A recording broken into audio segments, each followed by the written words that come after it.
এই যে আমাদের কাছে কি বলে, এই যে কি বলে এগুলোকে শ্রীকল, শ্রীকল বা মৃদঙ্গ।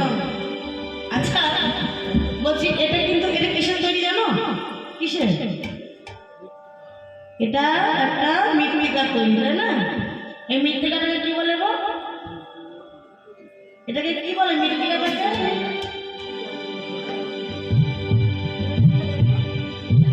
ও এটাকে বলা হয় নিত্যানন্দ স্বর। আর এই যে ডান দিকে কালো রঙের চন্দ্রকার এটাকে কি বলে গো? আর বাম দিকে যে লাল রঙের এটাকে বলে রাধাকৃষ্ণ। আর এই যে আপনাদের এই দলগুলো দেখছেন না, সুন্দর কি সুন্দর ছাউনি দেওয়া আছে, এদেরকে বলা হয় ভক্তস্বর। এই এত সুন্দর শ্রী ঘোলটা কি বলছো জানো? ধিকতাঙ্গে ধিকতাঙ্গে কথা লিখতে বিন্দরা এই শ্রী ঘোলটা বলছে ধিকতা, বলছে তাদেরকে ধিক, তাদেরকে এই সামান্য মৃত্তিকার ঘোলটা, এটা শুধু সামান্য ঘোল নয়, কিন্তু মাটিটার জন্য বলছে সামান্য একটা মাটির তৈরি জিনিস, হ্যাঁ মাটির তৈরি মৃদঙ্গ, সেই ঘোলটা কিনা বলছে ধিক দাও, তাদেরকে ধিকলে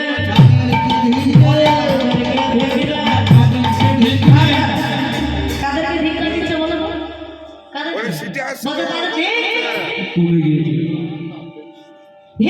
কাদের বলে এত সুন্দর মানব যারা হরি বলে ডাকলো না তাদেরকে ধিকলে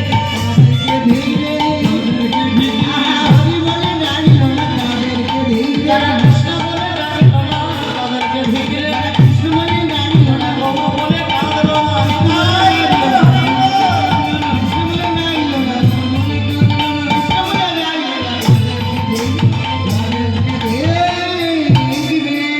যারা গৌর বলে ডাকলো না, যারা হরি বলে ডাকলো না, যারা কৃষ্ণ বলে ডাকলো না তাদেরকে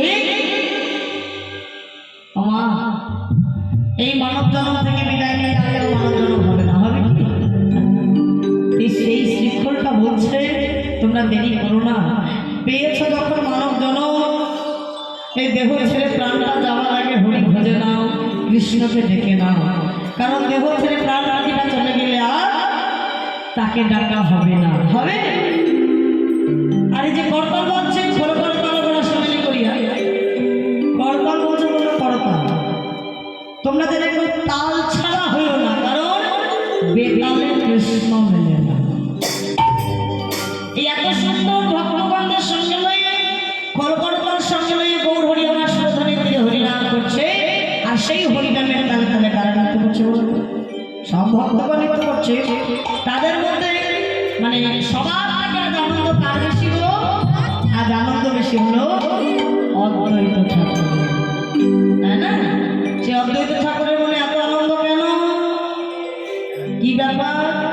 কারণ সেই অদ্বৈত ঠাকুর হলো আমার বাবা ভোলানাথ, যে দাপর যুগে রাসমঞ্চে প্রবেশ করেছিল মা পার্বতীর সঙ্গে, তাই না? মা পার্বতী যখন রাসমঞ্চে যাওয়ার জন্য প্রস্তুত হচ্ছে যে রাসমঞ্চে যাবো, বাবা ভোলানাথ বলছে কি গো তুমি এত রাত্রে যাবে কোথায়? হ্যাঁ এত রাত্রে তুমি যাবে কোথায়? তখন বলতে জানো না আজকে শ্রীকৃষ্ণ রাস করবে, তাই আমাকে যেতে হবে, আমি না গেলে কি রাস হবে? ও বাবা, তো মা পার্বতী কিছু কিছু ভোলানাথ ঘাটা দিয়েছে, ওখানে চেনে যাই রে গৌরী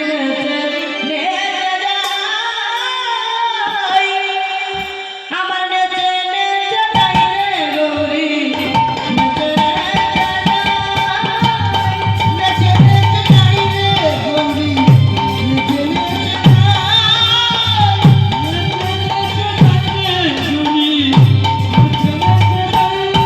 আমার ভোলানাথ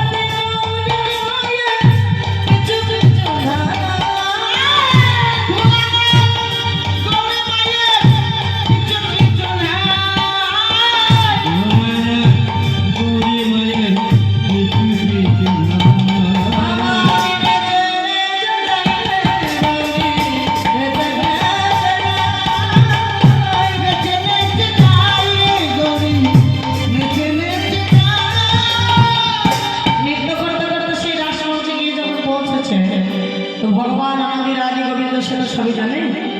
সে ভগবান জানতে পেরে ভোলানাথ অভিসম্পদ করেছিল যে তুমি এত বড় ছলনা করলে, তুমি জানো এই রাসমঞ্চে আমি ছাড়া অদ্বিতীয় পুরুষ প্রবেশ করা নিষেধ, জানার সত্ত্বেও তুমি প্রবেশ করেছো।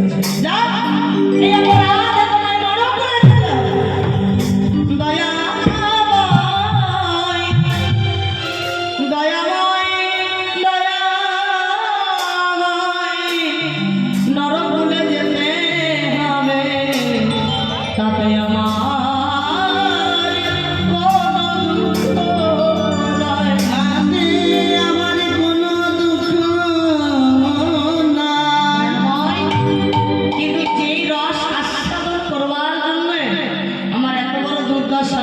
আমায় নরকুলে যেতে হবে। তুমি আশীর্বাদ করো নরকুলে গিয়ে যেন আমি সেই রস বলা না। আগে আমি মনে করতাম তুমি বড় বোকা, কিন্তু তোমার মতো চালাক কোথায় আর কেউ নেই। কেন? কারণ তুমি ভালো করে জানো যে এই রস আস্বাদন করাতে হলে তোমার সঙ্গে আমাকেও যেতে হবে, কারণ এই রস আমি ছাড়া তোমায় কেউ আস্বাদন করাতে পারবে না। ঠিক আছে, আমার নাম ভগবান সকল করল, আমি তোমার বনবাসনা পূর্ণ করব। তাই আজ পেয়েছি বলে আপনাদের সকল বাহু খুলে নৃত্য করব। যদি বাহু বসার করে নৃত্য করছে নাচে বাহু বসাইয়া নাচে